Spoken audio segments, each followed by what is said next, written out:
तो आज के करंट अफेयर्स में हम मोस्ट इम्पॉर्टेंट करंट अफेयर्स पढ़ेंगे और इसके अंतर्गत सबसे पहला जो अंक है वो है आपका संघाई सहयोग संगठन।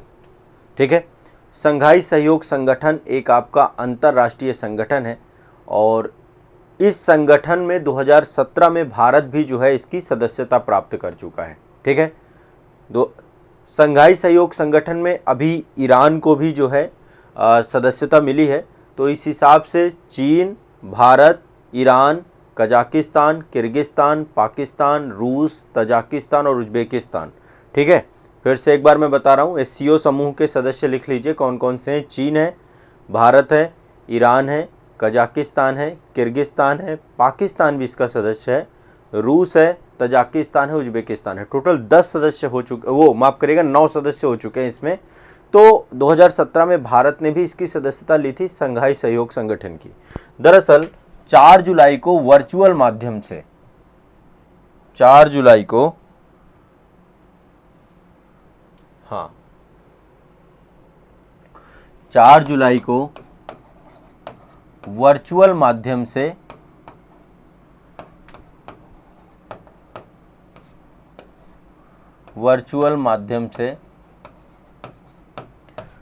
यानी वीडियो कॉन्फ्रेंसिंग के माध्यम से जो संघाई सहयोग संगठन के जितने भी सदस्य थे, अध्यक्ष थे, इन सभी नेताओं ने वैश्विक हित में सम्मेलन किया। इस बार की अध्यक्षता भारत ने की थी, है ना। तो ये 23वां शिखर सम्मेलन था संघाई का। कौन सा शिखर सम्मेलन था? 23वां शिखर सम्मेलन। तो 23वें शिखर सम्मेलन को वर्चुअल तरीके से जो है किया गया, इसकी अध्यक्षता भारत ने की। 4 जुलाई को इसी उसमें हुआ है आपका। तो 4 जुलाई को संघाई सहयोग संगठन का वर्चुअल शिखर सम्मेलन हुआ। ठीक है, और इसमें जो है 9वें सदस्य देश के तौर पे ईरान को जो है सदस्यता दी गई। क्या किया गया? 9वां सदस्य ईरान भी इसका बन चुका है। तो एक बहुध्रुवीयता के क्षेत्र में एससीओ भी लगातार जो है, जो मध्य एशिया वाले देश हैं, मध्य एशिया और चीन, रशिया, भारत, पाकिस्तान, तो एक नया जो है ये आपका सेगमेंट डेवलप हो रहा है। ठीक है, तो पहले तो आपको ये ध्यान रखना है, संघाई सहयोग संगठन आपका एक जो है बड़े संगठन के तौर पे बन रहा है और संघाई सहयोग संगठन में ही नई दिल्ली घोषणा पत्र भी जो है जारी किया गया। जितने भी सदस्य राष्ट्र थे सबने हस्ताक्षर किए और भारत के लिए बहुत बड़ी बात है, क्योंकि इसमें अंतर्राष्ट्रीय समुदाय को आतंकवादी, अलगाववादी और चरमपंथी समूहों की गतिविधियों से मुकाबला करने, उनकी धार्मिक असहिष्णुता, आक्रामकता, राष्ट्रवाद, जाति और नस्लीय भेदभाव, विदेशी द्वेष, फांसीवाद, अंध राष्ट्रवाद के विचार के प्रसार को रोकने में ध्यान देने हेतु एक साथ आने की दिशा में इसमें आह्वान किया गया है। तो ये एक अपने आप में नई दिल्ली घोषणा पत्र जो है इसमें जारी किया गया है। क्या हुआ है? नई दिल्ली घोषणा पत्र जारी किया गया था। अब देखिए, जब एससीओ शिखर सम्मेलन आपका हुआ है, ये वर्चुअल तरीके से हुआ। सबसे पहले तो ये आप लोगों को दिमाग में बैठा के चलना है, एससीओ शिखर सम्मेलन कैसे हुआ है? वर्चुअल तरीके से। टोटल अध्यक्षता किसने की? भारत ने। कहाँ से हुआ? नई दिल्ली में हुआ। ठीक है, इसी साल हुआ है, 4 जुलाई को हुआ है। भारत के प्रधानमंत्री जी के द्वारा जो है सभी को, जितने भी वैश्विक नेता थे सभी को जो है वर्चुअल तरीके से इसमें क्या किया गया है? एड्रेस किया गया है। ठीक है, अब यहाँ पे 23वां एससीओ शिखर सम्मेलन था।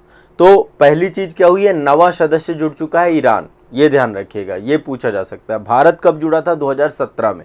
ठीक है, भारत 2017 में भारत पाकिस्तान दोनों को सदस्यता दी गई थी। ठीक, अब देखिए, चूंकि एससीओ शिखर सम्मेलन था तो लगातार एससीओ के सदस्य देशों से जुड़े हुए जो मंत्री होते हैं ना, मंत्री स्तर की बैठकें चलती है काफी ज्यादा। तो पहली बैठक आपकी हुई थी, एससीओ के मंत्री स्तर की बैठक हुई थी, जिसमें से ये आप देख रहे हैं नितिन गडकरी साहब हैं, ये है ना। तो आप जैसे नितिन गडकरी साहब देखेंगे तो आप समझ जाएंगे, अच्छा ये सारे परिवहन मंत्री बैठे हुए हैं साथ में। तो एससीओ के परिवहन मंत्रियों की भी बैठक हुई। ये सब बैठकें अप्रैल में ज़्यादातर हुई हैं, जो है परिवहन मंत्री की, रक्षा मंत्री की। तो एससीओ के भारत ने अध्यक्षता, चूंकि भारत के पास है एससीओ की, ध्यान रखिएगा, G20 की भी अध्यक्षता हमने 2023 में कर रहे हैं और एससीओ की अध्यक्षता भी भारत के पास थी। ये बहुत बड़ी उपलब्धि है भारत के लिए। अभी तक पाकिस्तान को ये उपलब्धि नहीं मिली है। तो G20 भी हम लीड कर रहे हैं और एससीओ भी हमने लीड किया। तो एससीओ के जो मतलब जितने भी अब मंत्रालय स्तर पे होगा तो भारत के ही जो मंत्री होंगे वही लीड करते हैं इसको। तो केंद्रीय सड़क एवं परिवहन राज्य मंत्री नितिन गडकरी साहब है, मेरे सबसे फेवरेट मंत्री यही हैं।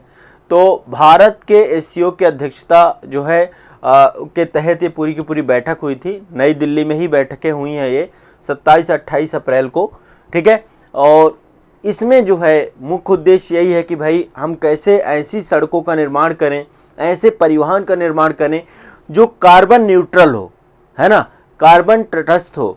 तो इसके लिए क्या सहयोग कर सकते हैं एक दूसरे का, मतलब मेन है प्रो इन्वायरमेंटल, कैसे हम इंफ्रास्ट्रक्चर डेवलप करें, इस दिशा में क्या काम कर सकते हैं। साथ में परिवहन के क्षेत्र में एससीओ के जो सदस्य देश हैं आपस में कैसे एक दूसरे के साथ जुड़ सकते हैं, ठीक है। तो ये ओवरऑल सभी मुद्दों पे यहाँ पे प्रॉपर एक डिस्कशन यहाँ पे हुआ है कि कार्बन उत्सर्जन कैसे कम करें, कैसे जो है हम टिकाऊ और प्रभावी परिवहन व्यवस्था, सतत परिवहन व्यवस्था कैसे हम जो है यहाँ पे विकसित करें। ये सारी चीज़ों को लेकर के एससीओ की बैठक में बात हुई थी परिवहन मंत्री वालों की, ठीक है। अब इसी तर्ज पे जैसे कि परिवहन मंत्रियों की जो है बैठक हुई, इसी तर्ज पे बैठक हुई आपकी डिफेंस मिनिस्टर की, ठीक है। डिफेंस मिनिस्टर की भी इसी तर्ज पे आपकी बैठक हुई। डिफेंस मिनिस्टर आप सभी जानते हैं कौन है, राजनाथ सिंह जी हैं। हाँ, ये आप देख पा रहे होंगे, एक बैठक ये है आपकी, ठीक है। तो एससीओ के ही बैठक हुई है, ये राजनाथ सिंह हैं आपके, ठीक है। तो ऐसे ही एससीओ के सदस्य देशों के रक्षा मंत्रियों की भी बैठक हुई है, ठीक है। और 28 अप्रैल 2023 को ये बैठक थी। भारत एससीओ की अध्यक्षता के तहत ये नई दिल्ली में, आपको पता होगा नई दिल्ली में बैठक हुई थी, राजनाथ सिंह ने अध्यक्षता की थी। और इसमें सभी लगभग चीन, कजाकिस्तान, किर्गिस्तान, रूस, तजाकिस्तान, उज्बेकिस्तान के रक्षा मंत्रियों ने यहाँ पे भाग लिया था। पाकिस्तान के नहीं आए थे रक्षा मंत्री। और ये जो है आपका शांति, सुरक्षा और एससीओ में आतंकवाद विरोधी गतिविधियां, एससीओ के सदस्य देश जितने भी हैं भारत के पड़ोस से भी जुड़े हुए हैं और खासकर पाकिस्तान सबसे बड़ा मैटर है। तो भारत ने इस मुद्दे पे कि भाई आतंकवाद जैसी जो समस्या है, इस समस्या का समाधान हम साथ में मिलकर कैसे कर सकते हैं, साथ ही कैसे हम रक्षा सहयोग को और बेहतर कर सकते हैं। और देखिए भारत के लिए बहुत इंपॉर्टेंट है, क्यों, भारत अब उभरता हुआ एक एक्सपोर्ट इंडस्ट्री डेवलप कर रहा है, खासकर डिफेंस सेक्टर में। तो जो हम,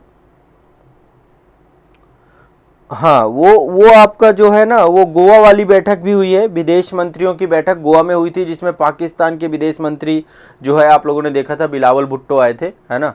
तो वो विदेश मंत्रियों की बैठक गोवा में हुई थी, बिल्कुल सही बात है, चर्चा में काफ़ी रही। तो ये मतलब बैठकें हुई। मैं आमतौर पे अभी G20 में भी आप देख पा रहे होंगे लगातार बैठकें चल रही हैं, ठीक है। तो G20 भी आपका होना है।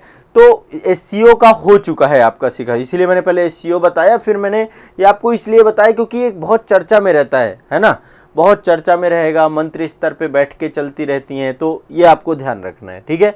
तो आतंकवाद के ऊपर पे और द्विपक्षीय रक्षा संबंधों को बेहतर के तौर पे इसमें बातचीत जो है आपकी की गई।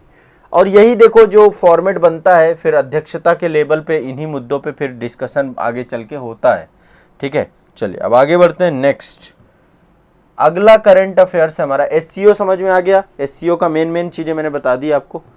अगला है आपका नमो medical educational and research institute, नमो चिकित्सा शिक्षा और अनुसंधान संस्थान, ठीक है। तो ये स्थापित कहाँ हो रहा है, सिलवासा में। कहाँ स्थापित हो रहा है, सिलवासा। अब आप लोग सिलवासा तो जानते ही होंगे भाई, कोई बताए सिलवासा कहाँ पे है, कमेंट सेक्शन में बताएं सिलवासा आप लोग जानते हैं कहाँ पे है। 25 अप्रैल 2023 को इसका लोकार्पण किया गया, प्रधानमंत्री नरेंद्र मोदी जी के द्वारा लोकार्पण किया गया। और जनवरी 2019 में जो है नरेंद्र मोदी जी ने इसकी आधारशिला रखी थी, काफ़ी कुछ बन के तैयार हो चुका है, ठीक है। नमो मेडिकल एंड जो है आपका नमो medical educational and research institute, तो ये सिलवासा में कुछ इस तरीके से बन रहा है, देख रहे हैं भाई कितना शानदार ये बना है आपका सिलवासा। कोई बता रहा है क्या,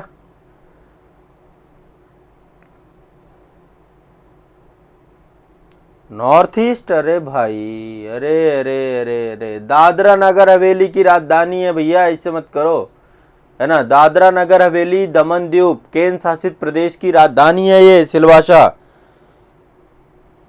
कुछ तो पढ़ लो, ऐसे मत करो भाई, ठीक है। तो इसके तहत ये जो संस्थान बनाया गया है, ये भारत सरकार का स्वास्थ्य और परिवार कल्याण मंत्रालय है, उसके तहत इसको विकसित किया जा रहा है। और ये जो है इस पूरे क्षेत्र में जो है प्रयास है, एक तो ये हॉस्पिटल का काम करेगा, बाकी चिकित्सा अनुसंधान और एजुकेशन के क्षेत्र में काम करेगा।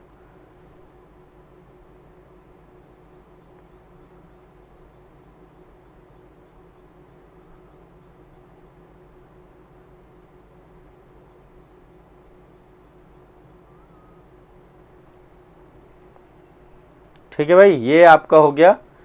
ठीक है, तो ये एक संस्थान आपका सिलवासा में उद्घाटन किया गया है, नमो medical educational and research institute. ये रट जाना है सभी को। ठीक है भाई, आगे बढ़ते हैं, नेक्स्ट अगले में चलते हैं। अगला है आपका, ये एक दिवस है आपका जैविक विविधता दिवस या जैव विविधता दिवस, आपका अंतर्राष्ट्रीय जैव विविधता दिवस, अंतर्राष्ट्रीय जैव विविधता दिवस, अंतर्राष्ट्रीय जैव विविधता दिवस। कब मनाया जाता है भाई अंतर्राष्ट्रीय जैव विविधता दिवस? ये मनाया जाता है 22 मई को। कब मनाया जाता है आपका? 22 मई को। देखो, पर्यावरण से जुड़े हुए दिवस, कोई भी कार्यक्रम होता है, उन सबको जो है जरूर आपको प्राथमिकता देनी है। तो 22 मई को 2023 में ये दिवस आपका मनाया गया। ठीक है, उद्देश्य इसका यही है कि जैव विविधता के संरक्षण में लोगों को जागरूक करना। ठीक है, और संयुक्त राष्ट्र महासभा के द्वारा जो है दिसंबर 2000 में इसको दिवस के तौर पे, जैव विविधता दिवस के तौर पे इसको इस्टेब्लिश करने की बात की गई थी। तो ये आपका 22 मई को जैव विविधता दिवस आपका मनाया जाता है, ये ध्यान रखना है। चलिए आगे चलते हैं। Next, future of job report 2023, future of job report 2023 एक रिपोर्ट आपकी जारी हुई है और इसका नाम है फ्यूचर ऑफ जॉब रिपोर्ट 2023। कहाँ है भाई? हाँ, ये बायोडाइवर्सिटी के बाद ये है आपकी फ्यूचर ऑफ जॉब रिपोर्ट 2023। ये क्या है? ठीक है, पहली बात तो ये द्विवार्षिक रिपोर्ट है, मई 2023 में जारी हुई थी और इसको जो है वर्ल्ड इकोनॉमिक फोरम के द्वारा जारी किया जाता है। कौन जारी करता है इसको? वर्ल्ड इकोनॉमिक फोरम यानी विश्व आर्थिक मंच इसको जारी करता है। विश्व आर्थिक मंच जारी करता आपका WEP है। ठीक है, अब ये इसका चौथा संस्करण था।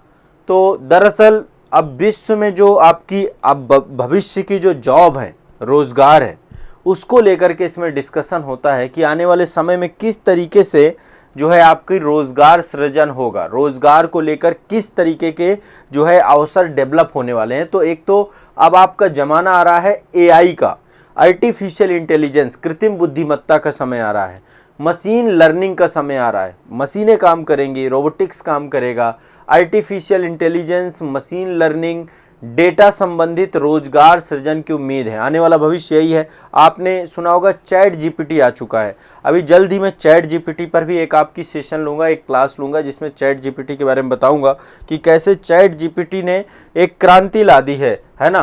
तो चैट GPT एक आर्टिफिशियल इंटेलिजेंस आधारित एक एल्गोरिदम है, एक वेबसाइट है जिससे कुछ भी पूछो वो बताएगा आपको। ठीक है, टेक्स्ट के तौर पे। तो रिपोर्ट के अनुसार आर्टिफिशियल इंटेलिजेंस, मशीन लर्निंग और डेटा साइंस के क्षेत्र में बड़े स्तर पे जो है क्या है, रोजगार सृजन की उम्मीद है। ठीक है, जो मतलब एक बड़ा भविष्य है। आने वाले 5 वर्षों में लगभग 25% रोजगार जो अभी मिल रहा है उसका स्वरूप चेंज हो जाएगा। मतलब रोजगार का पूरा एक स्वरूप चेंज हो जाएगा, ये ध्यान रखिएगा। और बहुत सारी नई नौकरियों का सृजन होगा क्योंकि टेक्नोलॉजी पूरी तरीके से चेंज हो जाएगी। जो इस टेक्नोलॉजी को अडॉप्ट करेंगे रोजगार में रहेंगे, और जो नहीं होंगे लगभग 83 मिलियन लोगों की नौकरी समाप्त होने का डर है, इस रिपोर्ट में बताया गया है। 83 मिलियन लोगों की नौकरी समाप्त हो जाएगी और 69 मिलियन नई नौकरियां बनेंगी। इस रिपोर्ट के हिसाब से 83 मिलियन नौकरियां समाप्त हो जाएंगी। लेकिन फ्यूचर अभी क्या होगा ना, अभी तो देखो समय है, लेकिन आने वाले समय पे मशीन जो है क्या करेगी, इसको रिप्लेस कर देगी। मतलब रोजगार है, मशीन सब ऑल टोटल AI आधारित हो जाएगा। एक आदमी जो 10 आदमी का काम है वो एक आदमी मुश्किल से करेगा जो बस उसे मशीन को ऑपरेट करे। ठीक है, तो लगभग 83 मिलियन नौकरियां समाप्त होंगी, 69 मिलियन नई नौकरियां आएंगी जिसमें से data science, AI, artificial intelligence है, ये सारी चीज़ें होंगी। ठीक है। अब देखिए अभी क्या हो रहा है कि जो है युवाओं को रोजगार ज़्यादा मिलेगा, मतलब आप ये समझिएगा। अब आने वाले समय में जो सबसे ज़्यादा बूमिंग सेक्टर है वो है आपका आर्टिफिशियल इंटेलिजेंस, मशीन लर्निंग। इसके अलावा जो है विशेषज्ञता, मतलब आप मल्टी डायरेक्शनल पर्सन हो, बिजनेस इंटेलिजेंस एनालिस्ट होने चाहिए आप, ठीक है। तो कई सारे क्षेत्रों के बारे में इस रिपोर्ट में बताया गया है कि ये क्षेत्र जो है ज़्यादा बूम करेंगे, है ना। बैंकिंग सेक्टर बहुत बूम करेगा, डाक सेवा बहुत ज़्यादा बूम करेगा, ये सारी चीज़ें भी काफ़ी बड़े स्तर पे इस्टेब्लिश होंगे, ठीक है। तो इसको जारी करने वाली संस्था कौन है? विश्व आर्थिक मंच है। विश्व आर्थिक मंच की स्थापना 1971 में की गई थी। इसके संस्थापक का नाम था क्लास श्वाब। इसका मुख्यालय जिनेवा में है, स्विट्जरलैंड में, ठीक है। 1971 में ये संस्था बनी थी और इसका मुख्यालय आपका जिनेवा स्विट्जरलैंड में, ठीक है।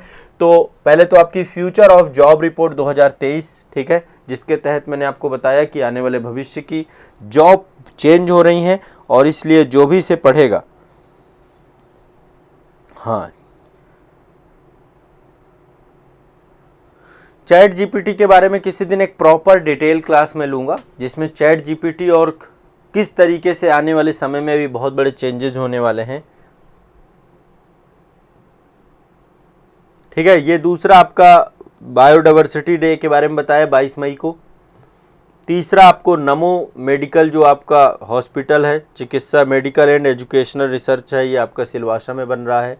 ये आपका एससीओ से जुड़ी हुई जानकारी है। एससीओ के जो है ये परिवहन मंत्री हैं, रक्षा मंत्री हैं और एससीओ की बैठक है टोटल। तो आज के करंट अफेयर्स के सेशन में कुछ इतना ही पढ़ेंगे। आज की क्लास कुछ इतने ही टॉपिकों से समाप्त हो जाएगी।